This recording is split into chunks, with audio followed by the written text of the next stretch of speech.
How's it guys? John Alcoholic. John. Yeah, no, she's, I would be lying if I said I'm not extremely nervous, as I really love to share, but no, that's not the truth.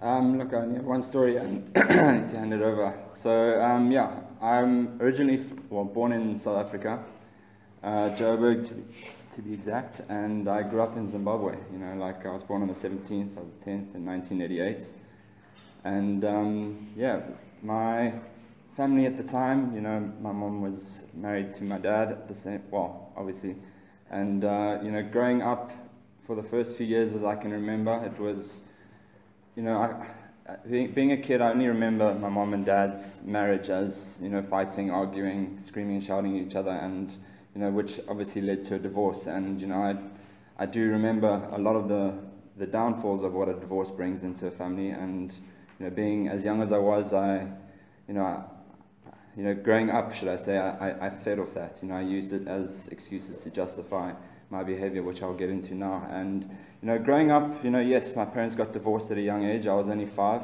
or 4 exact. And, you know, we were living in Harare at the time. And, you know, after the divorce, my mom had moved to Victoria Falls, single mom, you know, raising two kids. And, you know, it was hard. You know, she did her best as a mom. You know, she gave us everything she possibly could, and, you know, I was blessed for her to have met, you know, my stepdad, you know, who kind of took us on as his own, you know, and, you know, kind of like, because he was not able to have kids with my mom, you know, he made us his own, and kind of like was there for me and my sister, you know, as if we were his own blood, you know. And, you know, I've always looked up to him. You know, he's always been a strong figure in my life, but, you know, growing up, you know, I distanced myself, you know, from the way I acted, the way I behaved, and, you know, my actions.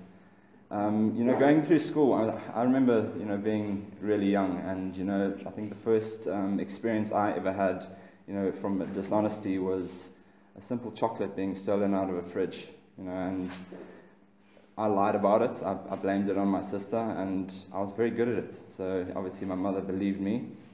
And, you know, my sister got all the shit for it. And, you know, from that day, you know, lying for me became second nature, you know, because, you know, it was just too easy to lie, you know, rather than face the truth. And, you know, that became like the story of my life. And, you know, even, I mean, going to grade 1, I mean, I remember, like, never really feeling part of everyone. You know, I always felt separate and apart, and I always wanted to be, you know, the talk of the class, you know, the highlight of the class. So, you know, my ways of doing that would be, you know, telling lies to people, you know, telling them that I had this or I had that. And, you know, I remember one situation in grade 1 where, you know, one of my mates had just got a little Pee-wee scrambler, and obviously the jealousy kicked in, and I saw all the affirmation he was getting from it, so I decided, okay, stuff that, I'm going to promise everyone that I'm going to buy them one.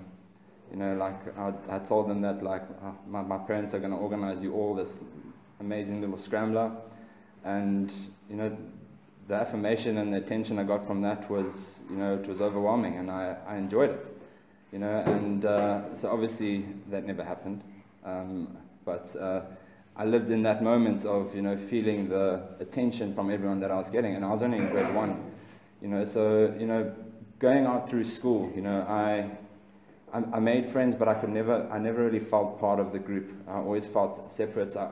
And I always did whatever it took to be the one to stick out. If I had to be dishonest, if I had to lie about stuff, if I had to say I had this but I didn't actually have it, that's what I did, you know, because it made me feel better, because I took into no consideration on what I was actually saying, but only on what it was doing for myself. You know, that, you know, I could go on about, you know, lies and dishonesties through school, because, I mean, that led into high school, you know. I mean, I went to a primary school in Victoria Falls called Victoria Falls Primary, and then obviously in Zimbabwe, obviously the schooling facilities are very spread out, and I had to go to a boarding school. And for me, you know, yes, boarding school was an awesome experience. You know, I managed to do very well in sports. I got there through a bursary through sports, because at that time, you know, my family was really struggling, and I could only really get into the school based on, you know, my sporting abilities. And if I didn't have these sporting abilities, I don't know if I would have been able to go there, because obviously financially it was it was expensive to go to this particular school. But, you know, I was blessed to have been able to attend it, and, you know, I achieved a lot in my sports. You know, I played provincials for numerous different sports, and, you know, I fed off the affirmation I got from it. You know, I love the attention I got from, you know, being the best of everything, because, you know, that's who I was. I was very ego-driven. You know, I was very self-obsessed. You know, still am self-obsessed. I think I always will be. You know, but, you know, it's not something I have to deny anymore, because, you know, it's like, you know, I spent my whole life lying about someone that I actually wasn't. You know, meanwhile, through all of that, I lost who I truly was, because, you know, for me, you know, telling those dishonesties and top of dishonesties, you know, even throughout school, you know, it was tiring, you know, tiring to portray this image of yourself. But at the time, you know, I didn't know it was tiring, because I loved it too much. You know, my drinking started in high school. You know, I remember, I think it was Form 1, which is grade 8 in South Africa. And, you know, we used to run this cross-country around the fence of the boarding school, and we used to see the locals used to patrol along the fence. And, you know, we found a way to get alcohol, you know, from trading tackies.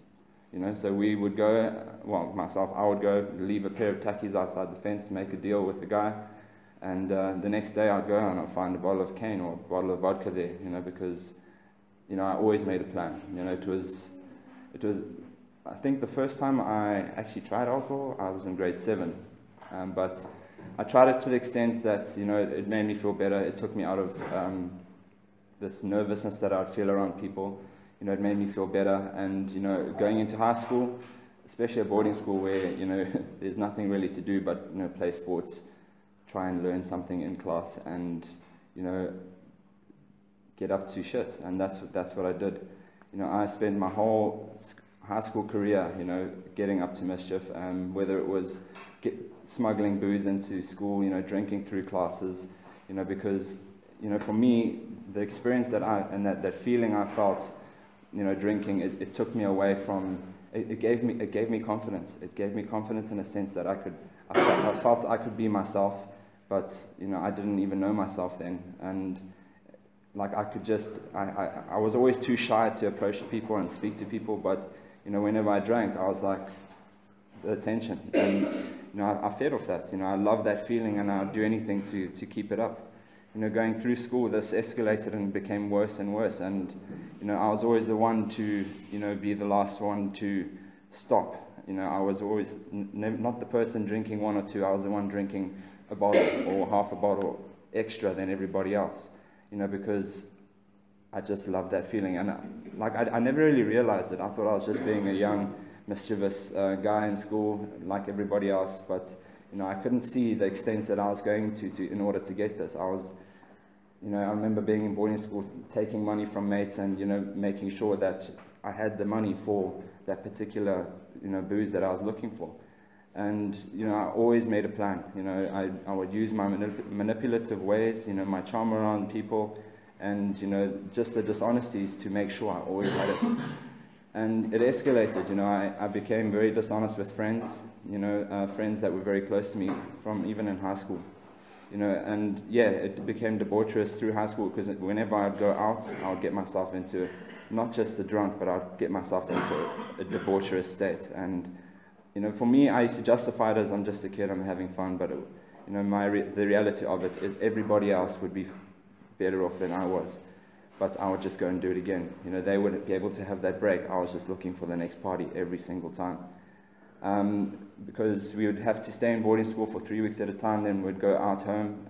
I never used to go home and want to be with my parents. I used to want to go home and be part of the next party, the next draw, you know, be part of the next piss up, because that's how I lived my life. I wanted to be out with the friends, get the affirmation, rather than, you know, go to my parents, make it about them and spend time with them, because I was very, very selfish.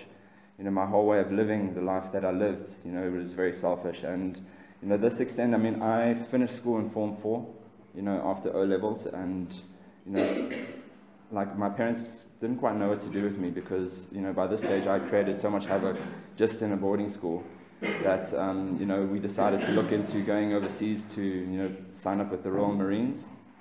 you know, to which, you know, at that stage I've always been big into my fitness and big into sports. So for me it was just, oh, awesome. I can go and, you know, run around with people. And, you know, from my experience with people who I'd met in the Marines at the time, it was a joy. So in my mind, I was not thinking about the actual, you know, opportunity to go and make something of my life. For me, it was just an opportunity to go and, you know, see the world and experience, you know, different parties. So, you know, I got accepted. I did the aptitude tests, should I say, and, you know, when it came down to paperwork, I had problems with my passport. I had 2 years on my passport before the expiry date, and I needed 4.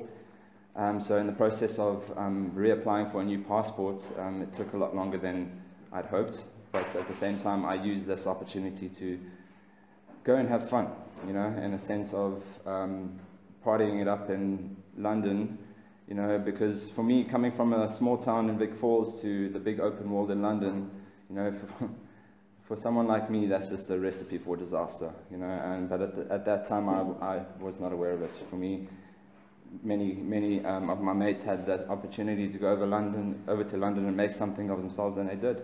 So I thought, okay, well, let's go ahead and try it. So, you know, I was very fortunate to have that opportunity to go there. You know, at the same time, you know, when I had that excuse to, you know, go and see and travel London a bit while I was waiting for my passport, you know, to be delivered. That, you know, when I went to London, I stayed with my uncle, you know, my uncle and my aunt, and, you know, they took me in, they fed me, you know, they helped me see, you know, the new place that I'd moved into. And, you know, but I was very quick to, I've always been the person to make friends easily, you know, to go out somewhere to, you know, get along with people, but I needed the alcohol in order to do that, you know. So for me, it was always about, you know, wake up, you know, connect with some friends that I knew in London, go and start pissing it up. And, you know, I found myself distancing myself in the first week of arriving in London, you know, from my uncle, who I had never really seen or known, you know, or given myself an opportunity to get to know him. Because, you know, for me it was all about how much fun can I have in that place with my mates. It was never about my family. It was always about, you know, Jean, you know. And, you know, in that process, you know, I created a lot of tension between my uncle and my aunt, you know, living with them, because I was just debaucherous. You know, I'd come home at 4 or 5 in the morning. If I did come home, I would not tell them where I was, you know, because I was, you know, so stuck in my way of living, you know, enjoying the party life, that, you know, I would create so much worry and tension between them, and then come home and make noise and wake up the kids, and just take into no consideration that they had a life, because as long as I was okay, nothing really mattered, because that's how selfish I was, you know. I remember it reached a point where they actually kicked me out. You know, I was staying in a little caravan outside their house on the property, but, you know, my uncle came to me and he said, look, we can't take this anymore. You know, you're forever drunk, you're forever coming home, you know, at ridiculous times, you're never telling us where you're at. And I was just like, okay, whatever. You know, I decided to pack my bags. I went into London, you know, found the first bar job that I possibly could, and, you know, being the alcoholic I am, you know, obviously I'd go and find work in a bar, because that's just, you know, where the fun is, you know. And it was too easy to get work there, you know, being in the bar industry. And, you know, I ended up working for this company called Bar Jockeys, which is like a transporting cocktail company. And for me, it was all just fun. But what I did to the extent to maintain that fun, it was not normal. You know, I would bounce between friends, because I would, obviously, you know, coming from Zim, I had a lot of mates there. You know, I'd go and connect with some friends, be dishonest with them on what sort of line of work I'm doing and how much I'm getting paid. You know, because at that time, I'd always just blow all my money all the time, whether it was on alcohol. And it was actually in London when I first tried my drug of choice. And, you know, that feeling that it gave me when I tried it, that for me was just an unbelievable feeling. And because of how it made me feel better about myself, because I knew I had already stuffed up and not continued on or put pressure on the fact of joining the Marines. And I deflected it, you know, by, you know, taking in all these different substances and, you know, alcohol, and being part of the next party. But, you know, it reached a point where, you know, financially I couldn't afford all these things, because for me, I had to have the best of the best. I had to go to the best parties, I had to go to the most expensive places, and I had to get the best drugs. And, you know, being the person I was and as manipulative as I was, I would, go between mates, mates who were actually doing well in their lives and were financially stable, and I would tell them, look, okay, I'm getting paid at the end of the month, how's about you lend me $1 here and there? And, I would justify it and tell myself that, I became so compulsive with lying that I believed that I would actually give it back to them, and repay the money that they would lend me. But, in all honesty, I never did. It was constantly just moving from town to town, between all my mates, not caring of the relationship that I had with them, purely just on pure selfishness. And, for me, I was liked by a lot of people because I knew how to say it, I knew when to say it, I knew how to say it especially, and I could always get myself out of shit by, my lies. My lies took over. I didn't know who I was anymore at that time. Sorry. And the amount of damage that I was creating, not just to my family, but to all the friends that I had around me, because my friends would take me in, let me stay with them, and I would abuse that stay. I would stay with them, making sure that, because they were all partying, that's the lifestyle I wanted to live. And I borrowed copious amounts of money from people. I stole from people. I did whatever it took to maintain that lifestyle. And I used to justify it by saying, I would always just pay it back, but I never did.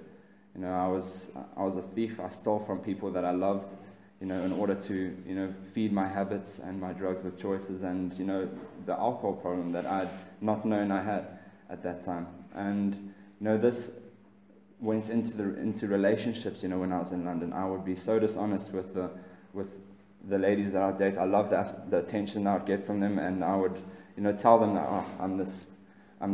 I even lied to them saying that I was playing league rugby, at a stage, and, I'm on break now. But,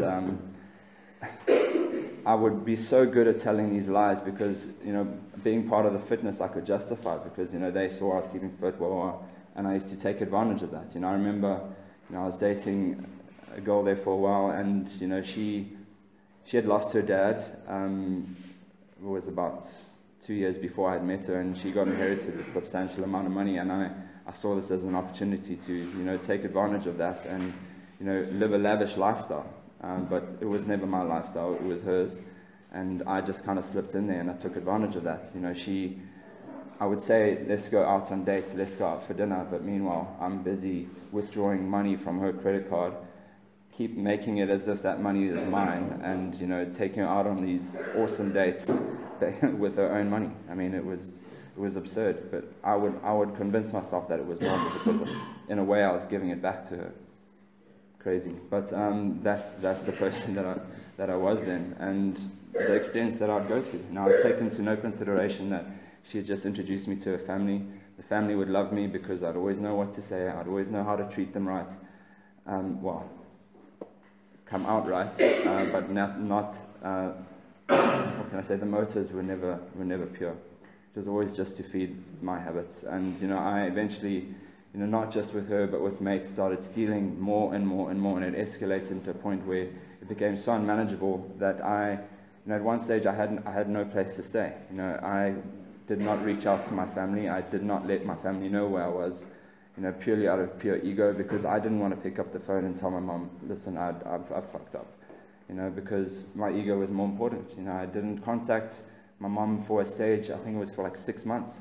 No one knew where I was, other than my mates who I was bouncing between, and my parents who were absolutely terrified and worried, but I didn't take that into consideration because it was all about me, and, I would always put my ego first.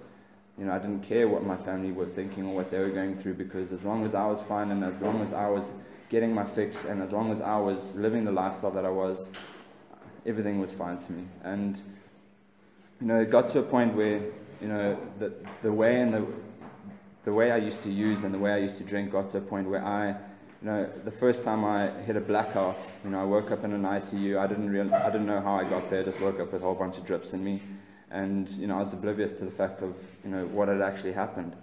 All I remember is going out, using my drug of choice combined with alcohol, and next minute I'm waking up blacked out in an ICU with drips in me. not knowing where I was on the other side of London to where I initially went out. So I would not recall of any of that.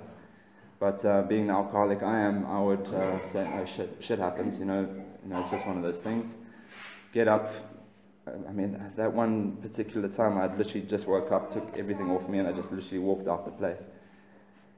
And what do? I pick up the phone, call a mate, say, look, I'm in town.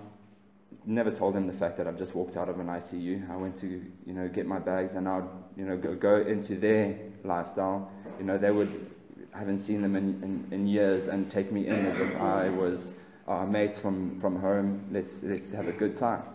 And that was the story of my life. I would constantly bounce between friends to satisfy my needs, which led to another blackout. I, in the space of I think 2 or 3 months, had 4 different blackouts, waking up in an ICU. One of the occasions I had I was found in a telephone box in London, passed out, but apparently in that, only found out later that in that telephone box I had tried to call my mother, at 3 o'clock in the morning. And I hadn't spoken to my mom in 6 months. She had no idea where I was. And there she gets a call from her blacked out son, who's out of his mind, creating this even more and more worry for her because she couldn't make sense of what I was trying to tell her. She just knew that I was in trouble. And then the phone dropped. And, I didn't realize how much pain and hurt I was creating my family at that time because I was so stuck in me. My parents have always done everything for me, and they've always been the most loving, most caring, and have given me everything I've ever wanted. But the pure selfishness that I used to live my life at that time was, it's absurd. It kills me to even speak about it because of how selfish I was. My mom gets a call, and next minute I didn't contact her for even another month or so because the only time I'd ever reach out to them was when I was in a situation where financially I couldn't take it anymore. I was going to get arrested. People were pressing charges against me for theft, and I couldn't see the seriousness of it. All because I was justified in my head by doing the things that I did, and it just got so out of hand. It came to a point where having the parents and the love that they had for me, they'd always bail me out. They would always, I would get myself into a huge financial situation, all because of the selfishness of my usage of drugs and alcohol and the lifestyle that I chose to live. And, they would bail me out. So I took this as an opportunity again. Okay, well, every time I'm in shit, I'll just call the folks. Happy days. And I could never see how much pain and hurt I was putting my parents through because I've always been distant from them. And my relationship with my family for a very long time has always been over the phone. And, having the gift of the gab that I've had for many years, I would always make out to them as if it was okay. But meanwhile, the reality of my life at that time was a complete mess. I reached a point where, I had run out of mates to call because I'd fucked them over. They didn't trust me anymore. But I didn't care. At that stage, I didn't care what I was doing to them. Because I had mates all over the place. I just said, okay, whatever, stuff you, I'm going to go to them. And, I think, through all of that time, the amount of relationships that I'd been, one of my very good mates at the time who's actually in this meeting was there at that stage. And I remember he was one of the first people that came to me and says, look, you need to get your life sorted out. He approached me and I laughed at the matter. I was like, what are you talking about? I'm fine. I'm a young guy. I'm in London. I'm having a good time. But, that's how delusional I was. I had, got myself into so much debt with people, became a thief, became a con artist, and that led, that was the story of my London life. It just escalated and became worse and worse. It reached a point where I had to leave London because I had burned so many bridges, I had messed up so many job opportunities, all because of my selfishness around my drugs and alcohol. And I can elaborate and go deep into war stories, but that's not the point, because for me, what really was for me is, okay, when I got back from London, my parents had said to me, because my uncle, who actually was part of the treatment center I had attended, this is how I found out about the treatment, is an alcoholic as well. And my parents had sent me to him in Harare to go and spend some time with him to try and, you know, find some sort of solution. I mean, I went to psychologists, I went to therapists, you know, but for me it was too easy just to go and see them and get the family off my back, knowing that they think that I'm doing something about it. But, you know, for me it was all about, okay, the pressure's off. You know, I would lie, I would con the therapist to make them believe that, you know, I was never the problem, because I'd always shunted onto the fact that I had a rough divorce as a kid, and poor me, self-pity party, and, you know, that's how I got away with everything. You know, it was never me that was the problem, because that's how good I was at blaming everybody else except myself. You know, I remember even going to some AA meetings with my uncle in Harare at the time, and, you know, I was the most judgmental person, you know, ever at that stage. You know, sitting in that meeting, you know, listening to everyone talk about their stories and their way of living, and I was just like, you got to be joking! Like, I'm not like this. You know, I was 20 at the time, 21, and, you know, I'm sitting there taking everybody's inventory, you know, judging them on how they've stuffed up their life. But meanwhile, I took into no consideration of what a stuff up my life was up till that, because it was. You know, I took the opportunity. I moved in with my uncle in Harare for a period of time, which I also stuffed up because of my habits. You know, I could only be complacent for a certain amount of time before they actually saw the truth. And, you know, like for me, it was lie on top of a lie, and then, you know, you'd forget about that lie to cover up that lie. And, you know, the truth always comes out. You know, that's been my reality my whole life, is the truth does come out. And I used to always have the right things to say to get myself out of a situation, because I took advantage of the love my family had for me. You know, I went back home after that experience, you know, then back to my mom and my stepdad's house. You know, I knew where the keys for the safe was. You know, I went to work in a hotel. You know, in that process, I went to attend a hotel school, which was in Joburg, which my stepdad had given me the opportunity to. Sorry, I know I'm bouncing all over the place, but after the London experience, you know, I came back, went to my uncle for a while to try and get some help and see medical doctors and tell them that I'm in depression. They, you know, wanted to give me antidepressants, but, you know, I fortunately didn't take that. But, you know, for me, moving back to Vic Falls, they gave me another opportunity to go and study hospitality and hotel management, of which, you know, for me was just another opportunity to go and party. First weekend I'm in this college, you know, I end up in another blackout. You know, I wake up in an ICU, except my mates are all around laughing at me. You know, when I came through, I had justified it by me being spiked, you know, to my parents, but that was not the truth. You know, before going out, I would secretly, by myself, would have used copious amounts of drugs, and obviously downed half a bottle of vodka or a full bottle of vodka before we had even gone out. You know, and then I go out, half an hour later, I'm in a blackout, wake up in an ICU, and I use the excuses I've been spiked, when, you know, I knew the truth. You know, but I couldn't come open and honest with everyone. You know, the war stories continue. You know, I stuffed up that opportunity as well. I failed that college because I was just never there. Could never attend practicals because I was always drunk, or I was, you know, I had disappeared somewhere. I was, you know, in blackout, it's like I became a ninja. I would just disappear. You know, I would go out with a bunch of mates, you know, come through with a whole bunch of people that I didn't know. But I used to find the people that used to match the lifestyle I chose to live. But, you know, going on, you know, I never had a relationship with my real father, and took it an opportunity to go spend some time with him in a small town in Limpopo called Mokopane, of which where I met, you know, my wife. You know, even going there, you know, for me it was, I'd literally been kicked out of everywhere that I've been living my whole life. You know, even leaving my mum and stepdad's house, I wasn't asked, I wasn't given the opportunity. I was literally said, okay, this is it, take it or leave it, we're done, we can't do any more. But, you know, for me, that's the extent I pushed them to. You know, for your own parents to kick you out of your house, you know, for me it was just like, I didn't care. So, you know, going and living with my father, I met my partner at the time in the gym that I was working at, and, you know, the addict that I am, you know, I could fix on so many different things. You know, I could fix on affirmation, I could fix on relationships, I could fix on drugs, I could fix on alcohol. It was never just the drugs and the alcohol for me, you know, which I later developed and started to understand and see. Because, you know, when I met, you know, my partner, you know, she became my fix.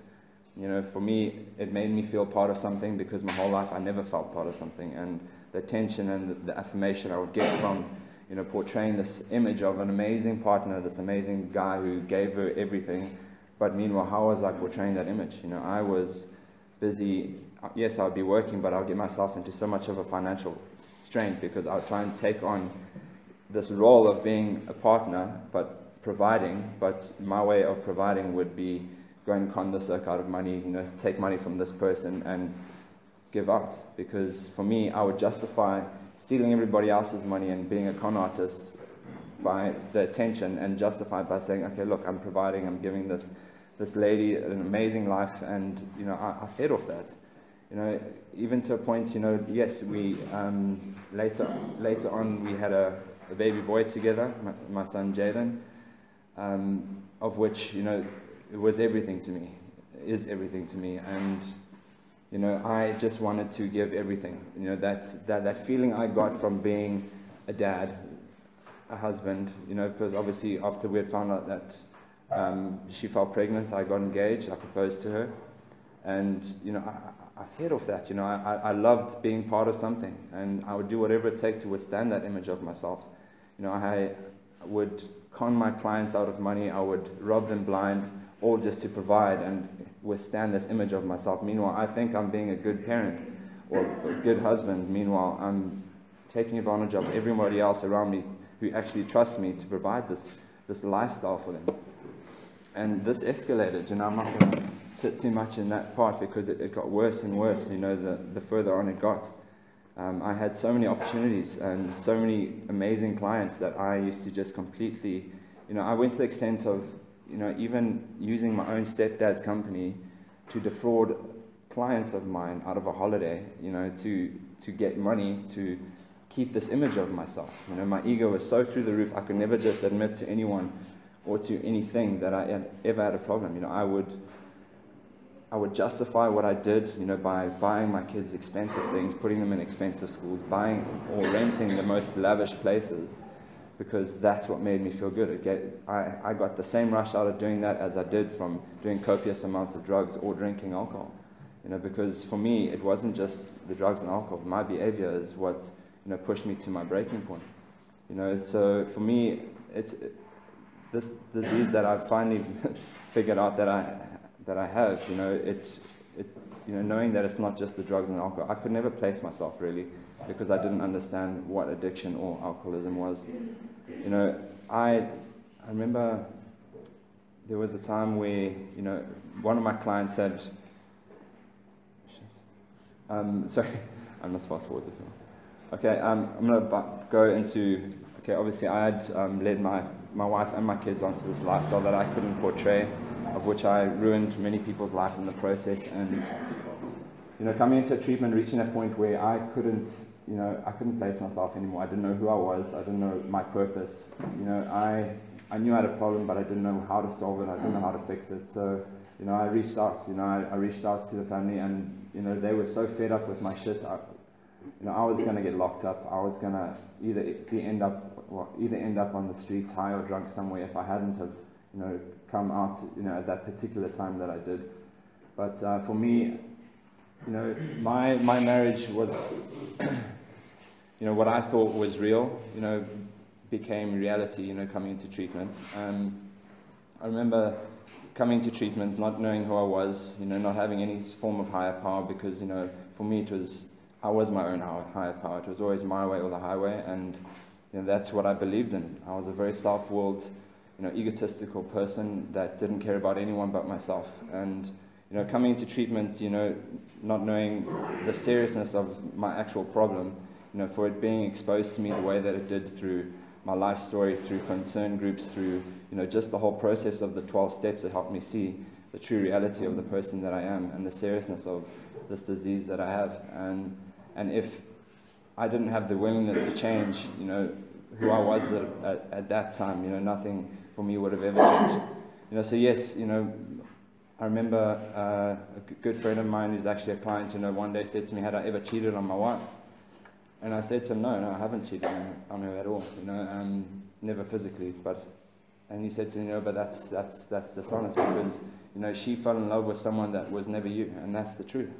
She didn't fall in love with me. She fell in love with, a perception of me, an image of me that I'd created that I only believed in, and I fed off because I didn't know who I was anymore. I lost myself through all my dishonesties and my way of living and all these masks that I'd portray of myself to be the best of whatever I thought was best, and took into no consideration what hurt I was creating to her or what damage I was doing to her, leading her on this life that was never really real.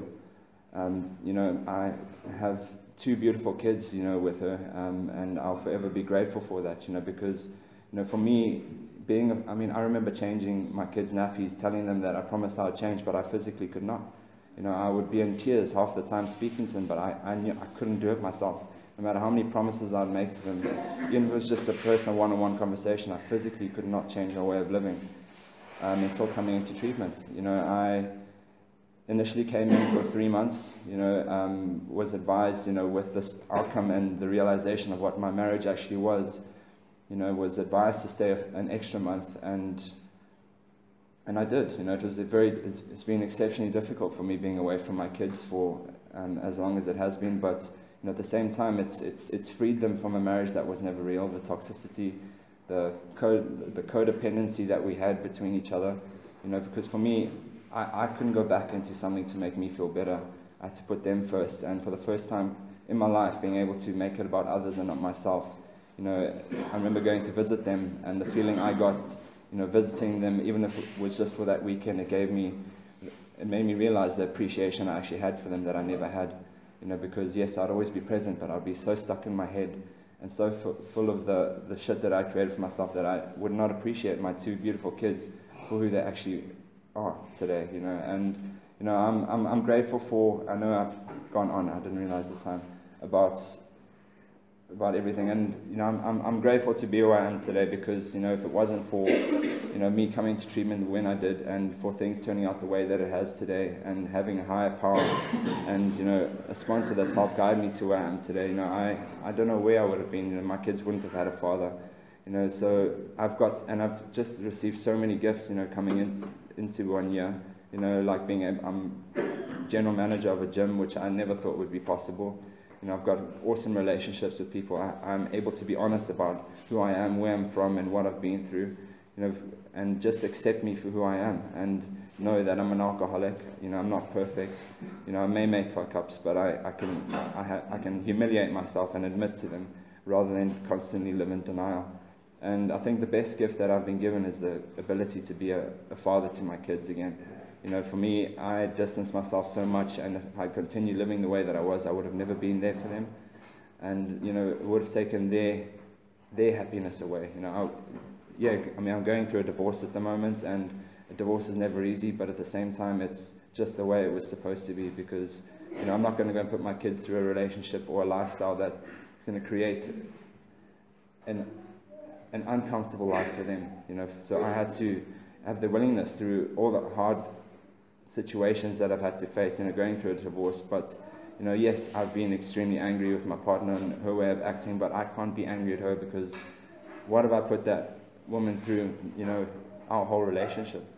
So, yeah, I know the share was all over the place, guys, but, I have a lot of gratitude, for everyone in this room, in this meeting, and the fellowship, and, my higher power and my sponsor, for helping me get to where I am today, because, I know without the love and support that I've had here, and the willingness to just do whatever it takes to live a better life, I would probably be dead by now, or behind bars. And what kind of a role model father would I have been to my kids, had I chosen that way of life? But I'm grateful for the way it's turned out. Yes, it still has its hardships, but I have a program to work around it, and I have, a fellowship that has unconditional love and support, through everything, and that I'll forever be grateful for. And just for today, I'm clean and sober, and it's something I never thought would be possible.